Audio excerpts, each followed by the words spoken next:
This is Inconstant.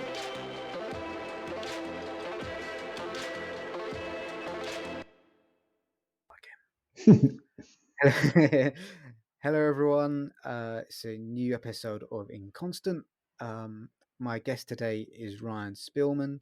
Ryan is a therapist and yoga teacher. He has trained as an integrative humanistic counselor. He has been an advanced practitioner and teacher of Ashtanga yoga since 1995. He studied self-exploration, mindfulness meditation, Eastern philosophy, and group therapy, occasionally in unconventional settings. He leads regular weekly groups and week-long workshops focused on self-awareness and authentic communication. He's the co-founder of Wise Studios, audio library for contemplative teaching. He writes and performs philosophical comedy songs. Ryan's been a dedicated practitioner of Brazilian Jiu-Jitsu for the last 5 years, and I'm going to be asking him some rather silly questions. Um, okay, Ryan. So these questions are going to go into weird areas. So if there's a subject or question that you're not comfortable talking about, I'm going to ask you to give me a safety word now, and I'll start asking that question immediately. I think I'd be okay with anything. Okay, So so I'm gonna pick a word. risk not having a safety word. Okay, all right. No safety net. Okay, so um, I'll ask the first question, which is, how did you meet me? I met you at BJJ. You are my teacher. Yeah, yeah. So we met. How long have we been kind of training together? It's been Has it 4 years. 4 years? It's gone by quick. Yeah. Okay, so I'll move on to the next question. I was once asked to leave a poker game because the smell of my farts were so foul that the other players found it distracting. Can you tell me about a time where you've been asked to leave somewhere? I've heard this question before and thought, what would I answer to that? And where I've been asked to leave.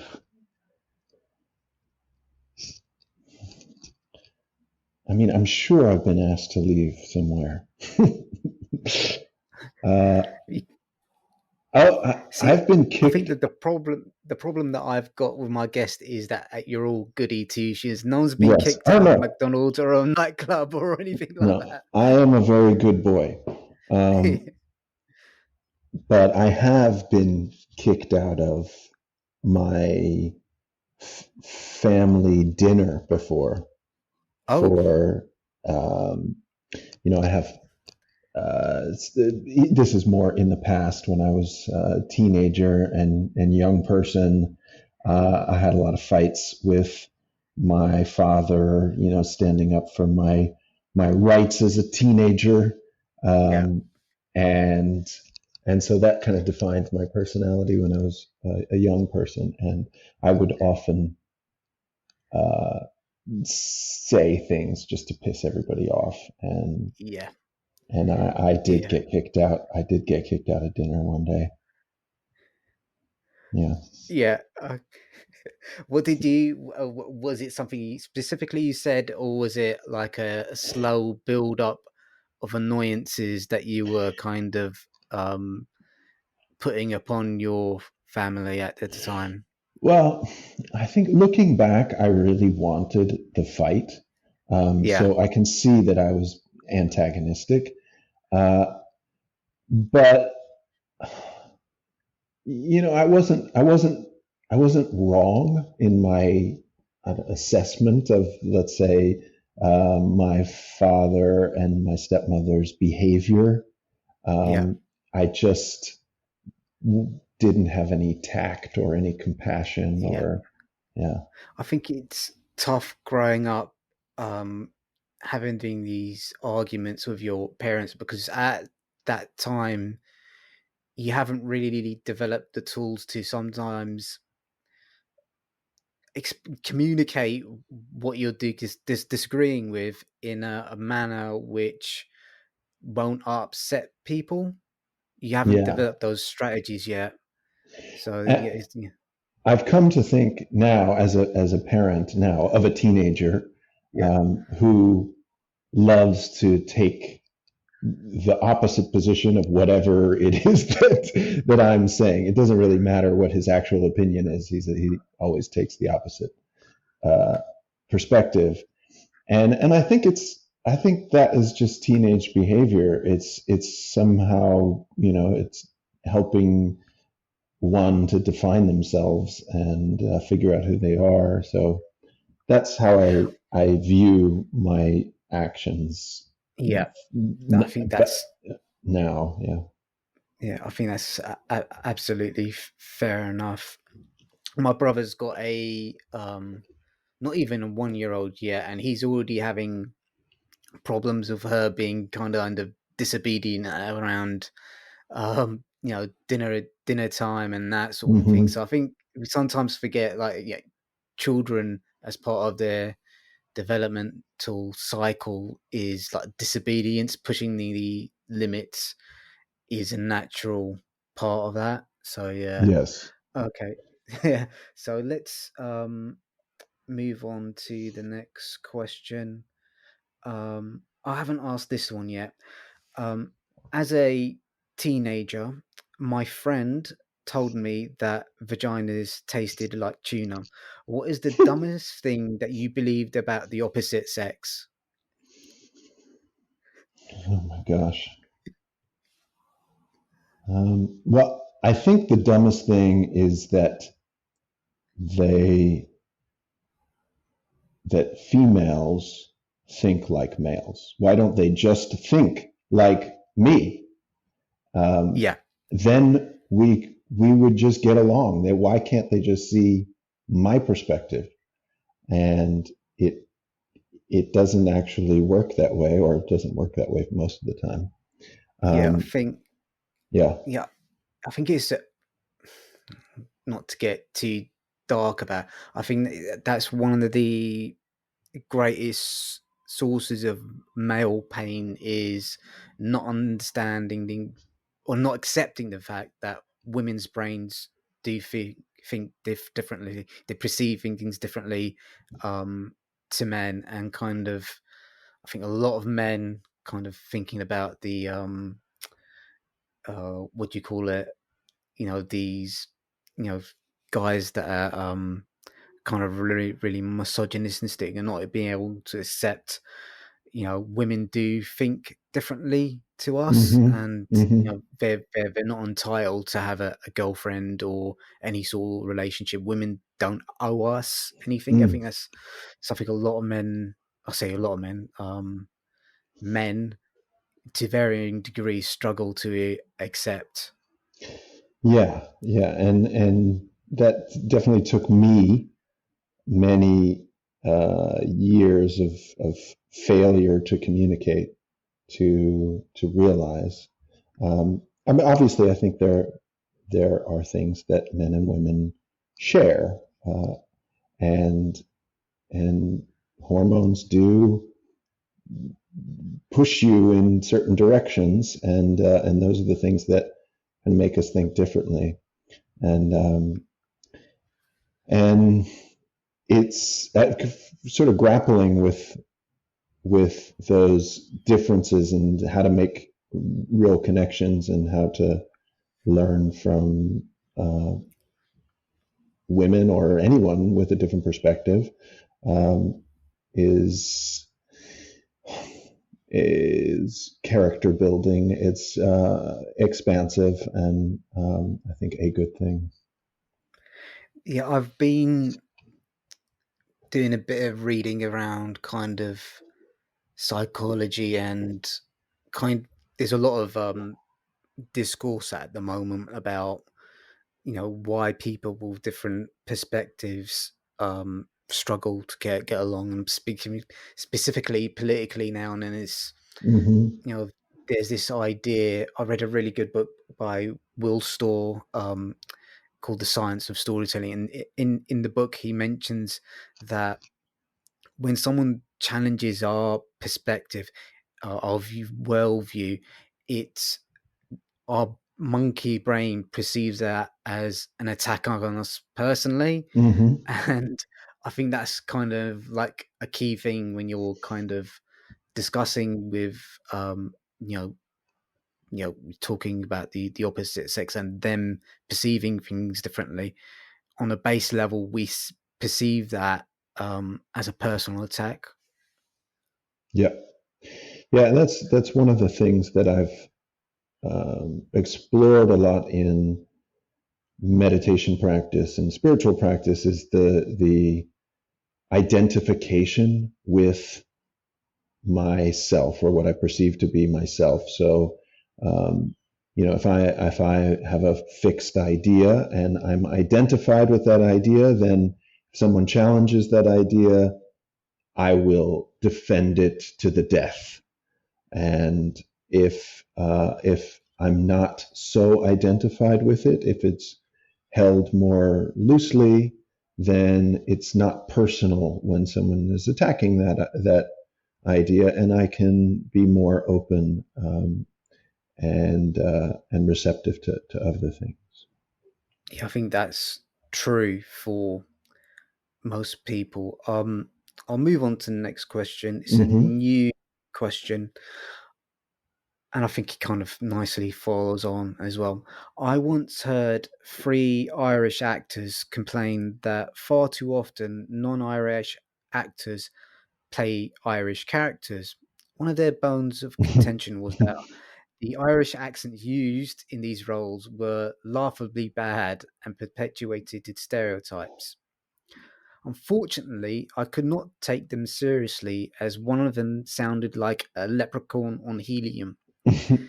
Can can you tell me about a time you heard an otherwise sound point undermined by the person making it? Oh gosh. Um, hmm.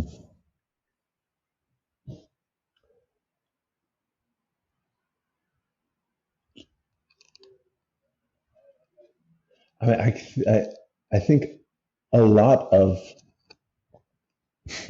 a lot of sound points are made by are undermined by people that I struggle to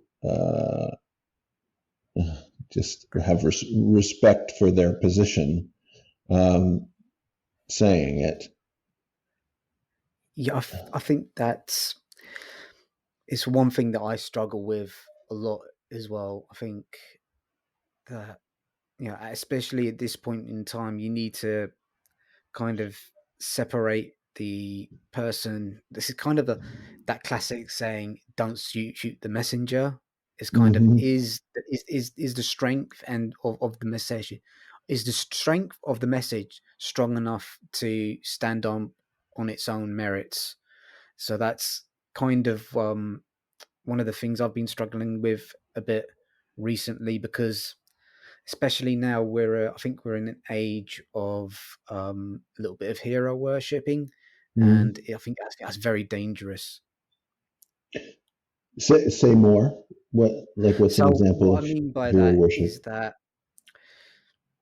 what I mean by that is, take for example someone like Owen Jones. He's kind of a sorry. Hello, what is it? What is it? I'm busy.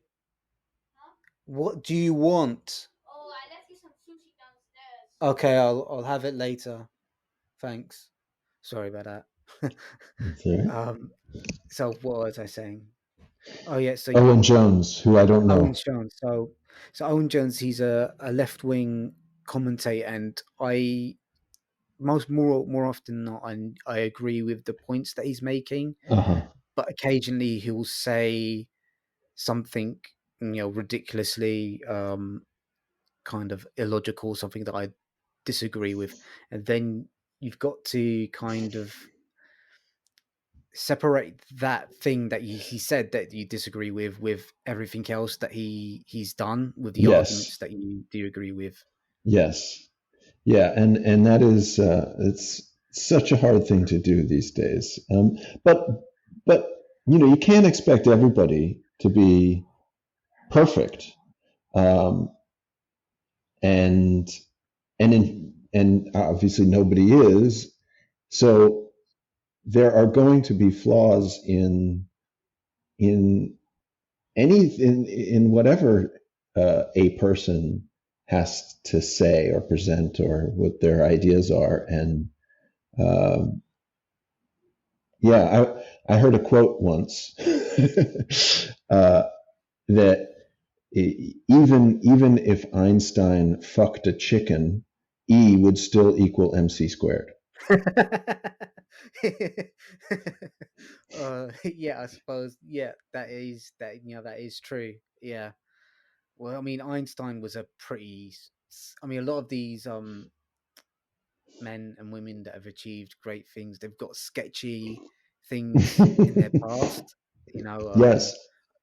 yeah. So yeah, I don't think Einstein did ever fuck a chicken, but yeah, he's No, I'm never heard that he actually did. yeah. But even if he did, it wouldn't It's still it wouldn't influence the fact of the truth of the formula. yeah. Okay, so I've got a supplementary question. Would you like to hear my Irish accent? Oh my God, yes. Okay, so I'm gonna try and do Northern Irish and uh, I'm sure there's gonna be if I've got any Irish listeners, I do so I don't really apologize. Okay, there. So you're going to be doing something like going down to down to the pub there and to be drinking the old Guinness there. That's really good. Okay, thank you very much. Don't think it was That is uh much better than I thought it was going to go. yeah. So so I've got a further supplementary question. Would you please like to do an Irish accent? Oh my God, please no. Okay, I'm not gonna force you I into doing that. should I can do a Scottish accent. Go for Scottish, man. Yeah, For fuck's sake, Fahid. that's a bit Gerard Butler. You know that. That's a bit Gerard Butler. Oh dear. Let's have another question. I'm trying to think. Okay, I once hid under my nephew's bed for 20 minutes in order to grab his foot so I could scare him. Can you tell me about a time that you've tried to scare a child?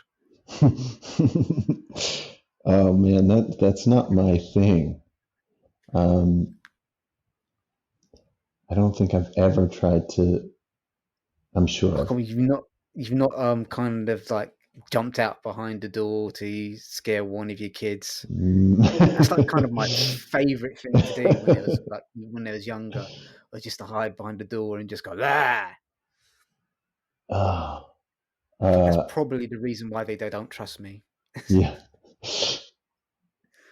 I can't think of a single time that I've done that Okay. because Um, I don't like to be scared. I don't like when people do that to me. So I think I would always feel bad if I did that to somebody else. okay, that's well, you'd also kind of be slightly a hypocrite as well if you was doing something you Exactly. didn't want other people to do to you. Okay, um, let's ask this question. All right, I used to be able to do a very good Sean Connery impression. This is Hmm. no longer the case. Can you tell me about a time that you used to have a skill that's atrophied through lack of use? Hmm.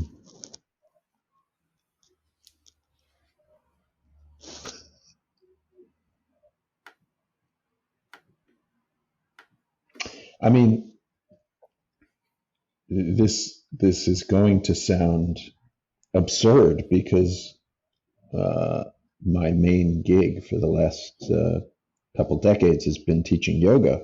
But my yoga skill has atrophied a lot. Uh, Oh, really? I, Why do you think that is? I mean, I used to be. You could put me in any position.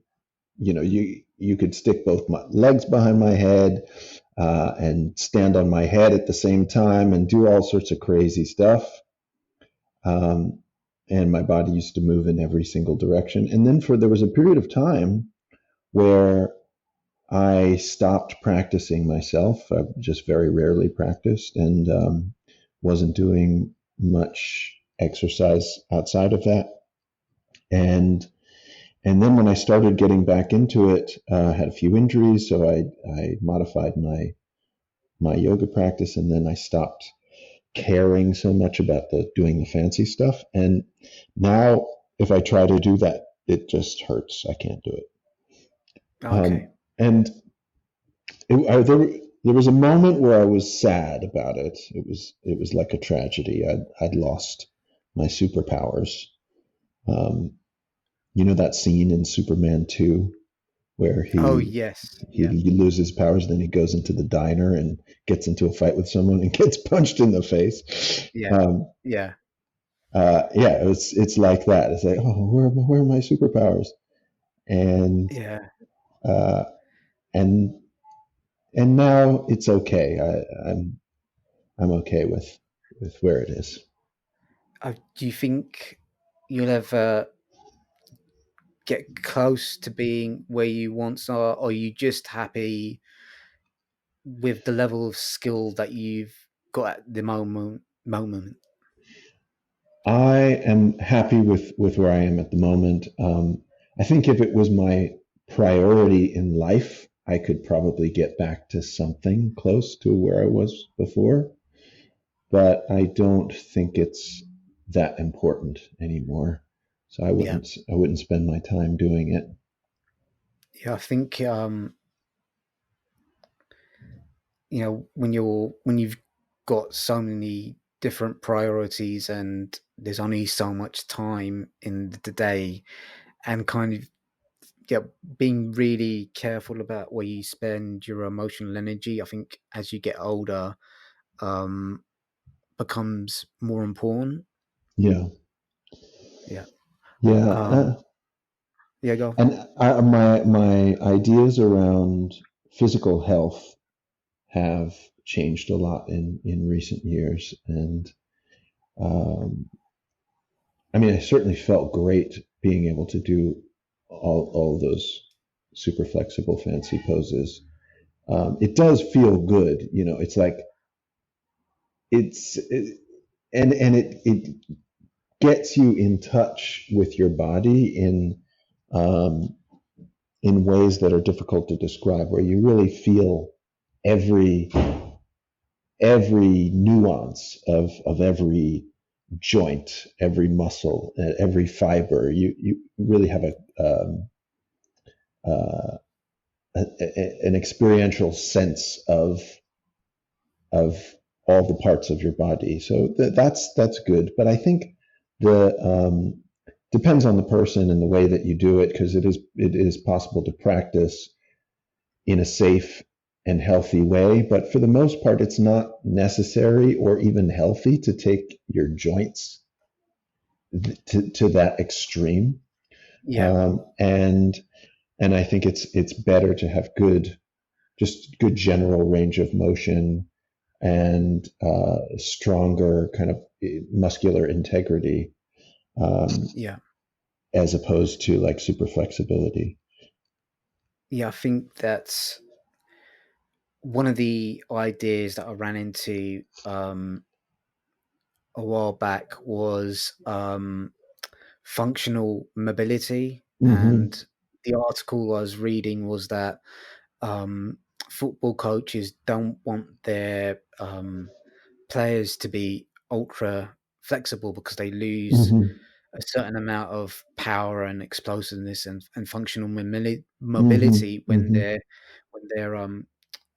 hamstrings, for example, are too flexible, or joints like that. And you'd think something like football, where you do need a really good range of motion to maybe be pull off some of the more athletic moves, that like flexibility would be a priority. But it just depends on what why you're doing it for. If you're just doing it for general fitness, then I agree with you, having trying to chase these ultra flexible or these positions that require a lot of flexibility might not be the best idea. Yeah.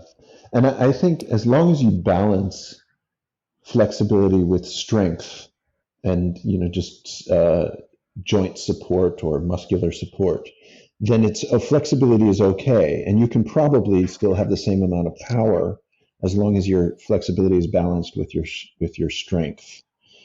Yeah, But it's when the pendulum swings one too far in one direction. Because I yeah, think you can also be, you see like bodybuilders who can't move at all.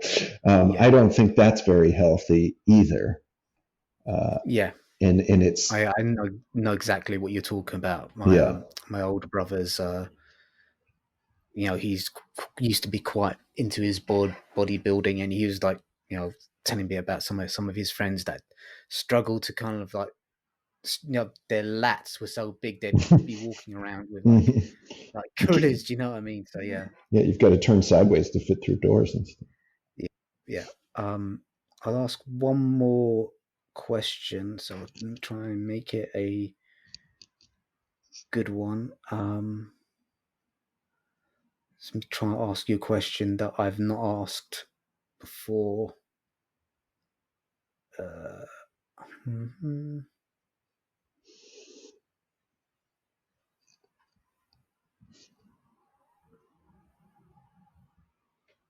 I've asked that.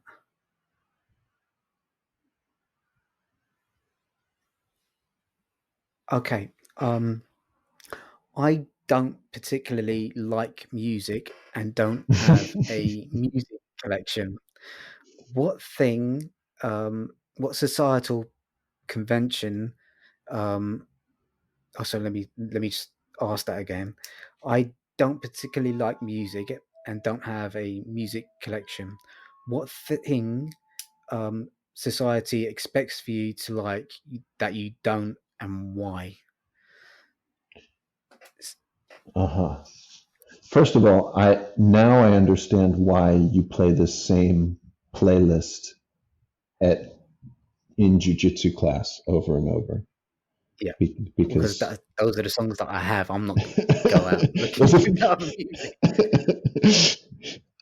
um, yeah, for the listeners, I think everybody should experience Fahad's playlist, BJJ playlist at one point in your life.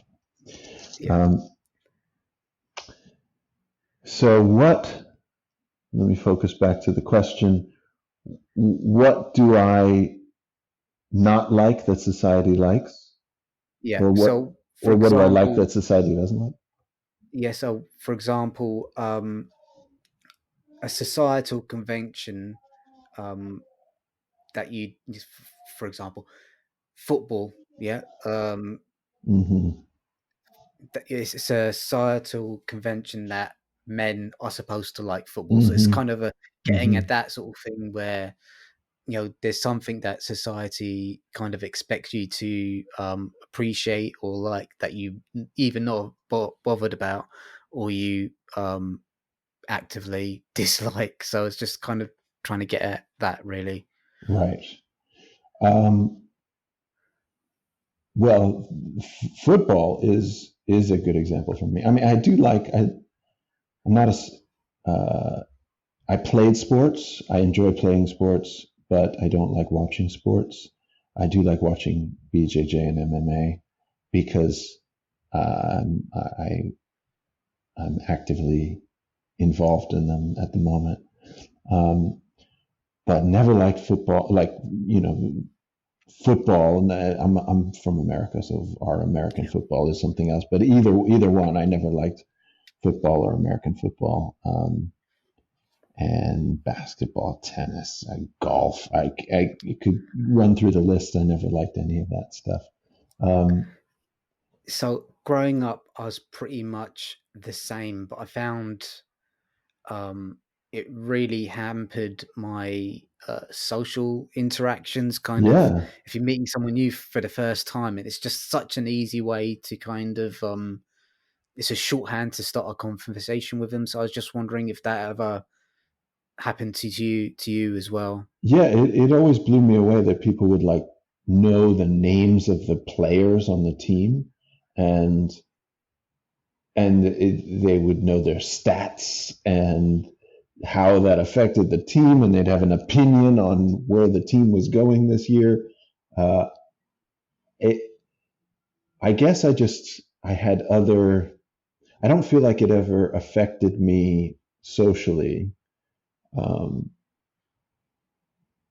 I did Yeah, I wasn't a nerdy kid, but I wasn't a popular kid, and I think my social group sort of liked the same. They weren't sporty either. They weren't into sports. Um, so it was okay in those settings, but I would definitely feel out of place if I was in a group of like popular kids and they were all talking about football or basketball and I had absolutely nothing to say.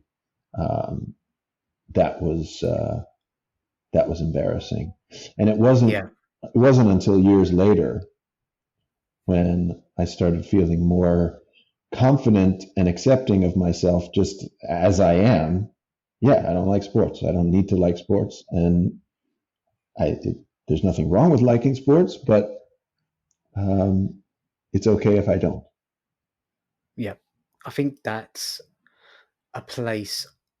I think it's that place some people don't get to. I once worked with a guy that spent basically all his money on football. He'd go to all the away fixtures, hotels, um, season tickets, fuel, and all these things. And I was just thinking, I was talking about it, and he said, well, what else am I going to do on a weekend? I was like, you've got a lot of options, man. So, but that's me being slightly judgmental about his choices. Okay, I think that's enough the silly questions. So you've got a few different projects going on. You've just Mm. recently started a podcast. Can you tell our listeners a little bit about that and where they can find it and so on and so forth? Sure. So it's called the Wise Studies podcast, and it's kind of an offshoot of a website that I run with my business partner called Wise Studies, and we produce audio courses, and these are like sort of university level courses taught by scholars who study contemplative traditions, kind of meditative traditions all around the world. And so this podcast is interviews with the authors. So it's really for a very niche group of people who are interested in not just meditation, but the kind of history, philosophy, teachings of the meditative traditions. And so it's very specific, but I enjoy those topics, and Okay. it's a And privilege to get is to this, talk with those scholars. Yeah. is this you and your business partner both interviewing the No, scholars, or do you take it in turns? How does the format y- work? it's just me. He doesn't have any social skills, so Okay, we relegate those the talking to other people to me. And I used to do a yoga podcast. I've stopped a couple years ago, but I've got 50 or so episodes of my yoga podcast still somewhere on the web, and that's just me talking to other yoga people on some other topics as well, not just yoga, but mainly yoga teachers about yoga. And kind of why did you decide to start the podcast now? Is it just kind of like a lockdown project, or is this something that had a slightly longer gestation cycle? Um, I've been wanting to do it for a while. The lockdown was a good opportunity to get it started, but it's partly for fun and it's partly to promote our courses that we sell. So I wanted the podcast to be a kind of advertisement for the courses, but I also wanted it to be just a standalone podcast. So even if you weren't interested in buying the courses, you would enjoy listening to the podcast. So that was the And idea. how long the episodes? 30 to 60 minutes. Okay, that's that's kind of a good length. Yeah. And you've recently started. I say recently. You've qualified recently as a therapist, and I was just Hmm. wondering how that was going in lockdown, and kind of if you're still accepting clients at the moment and that sort of thing. Yes, I am still accepting clients, seeing clients, and in lockdown, many people were okay doing their sessions over Zoom, and now as restrictions are lifting, I'm starting to see some clients in person. Um, it was hard for some people who didn't have like privacy in their home to Yeah, meet over Zoom, so they weren't able to have to continue their sessions, and that was really unfortunate. So for especially for people like that, I'm seeing them in person now, and I really enjoy and it. It's a very fulfilling career and something that it's something I've been doing in a few different ways for many years, unprofessionally and informally, but now that I'm doing it professionally, it feels like the kind of right move in my life at the moment. how long did the training take, and what was your kind of process around, because I imagine it's a really difficult thing to do, so kind of making that decision to pursue that path. I was just wondering a little bit about what your process around that was as well. Yeah, it was a 3 year training, and it was a big decision. I have been teaching yoga for just about 25 years, and I mean, I love it. It's been who I am in a lot of ways for so many years, but I've also I feel like I've come to the end of my time doing that. I'm not as fulfilled teaching it, and for a number of reasons. So I was looking to start doing something else or to supplement my yoga teaching with something else, and it made a lot of sense to become a therapist. Partly because I've been running these therapy groups or support groups for many years, and so I just started those because I just had an idea to do it, and they grew and evolved. And I started those in like 2002, so those groups have been going for a really long time. Um, and so I just felt familiar, and it felt natural to continue that work professionally. Yeah, Um, and so it is. I think it does take a certain type of person or interest or personality to want to sit with people and listen to their struggles and be able to hold them in that in their discomfort and their pain. Um, it's I think it just depends on your disposition. If you're predisposed in that way, then it's not hard. It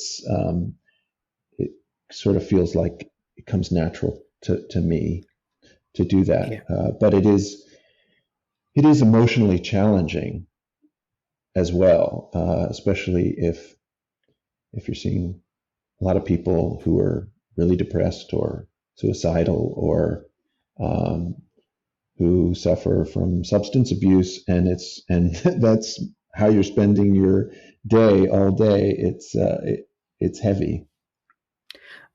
that's kind of part of the reason why I quit practicing law. I just my reserves of compassion Hmm. and sympathy just Hmm. got exhausted because people, generally speaking, when you're coming to see a solicitor, they're not usually seeing you for, they're not usually seeing you for a reason that's positive. Something Right. negative has happened, and Yeah. you're having to help them solve their solve their issues. And I just stopped caring. Hmm. So yeah, I don't have that disposition. So I really respect it when I come across people who do, because it's really difficult listening to I've got examples, people going through divorces and being teary Hmm. eyed, and Hmm. obviously my role was slightly differently, being kind of there to provide practical solutions, where I suppose it's for you, it's more about helping them come up with what's the word, kind of inside resources to help them cope Hmm. with their issues. Hmm. Yeah, and that's why jujitsu has been so wonderful for me, because it's such a contrast to that work, and I'm replenished emotionally, mentally, physically, and spiritually by just rolling around on the ground with other people, and doing something Yeah, completely different. I really miss jiu-jitsu. I know you guys have been kind of rolling with each other, and I know Yeah, Jeff's done a bit of filming around. I'm not too sure if it's your house or someone else's house, but yeah, uh, yeah, yeah, yeah. yeah, There's a small group that's been getting together, and it's been good to get back into it, and I really miss the bigger club and the bigger group as well. yeah, And it's always a bit sad too, knowing that uh, I mean, I actually don't know. I don't know what other people are doing, and I hope that people have, if they want to train, they've found at least another partner that they can do it with. But for people who don't and can't, uh, I yeah, I really sympathize. yeah. It's well, I mean, I've started rolling with my brothers now, but Hmm. they're working, and yeah. Anyway, all right. Yeah. Ryan, where can people find you on social media? What are your Mm, websites, etc., etc.? gosh. Well, ystudies.com. No, no one wants to go to ystudies. My yoga place is trueryan.com, TRUERYAN.com. And I'm on Facebook and Instagram and YouTube and all that stuff. So And just Ryan what's Spielman. your Ryan Spielman? Okay, thank you very much, Ryan. It was a great chat, and I'll let you go. Cheers, Thanks, bud. buddy.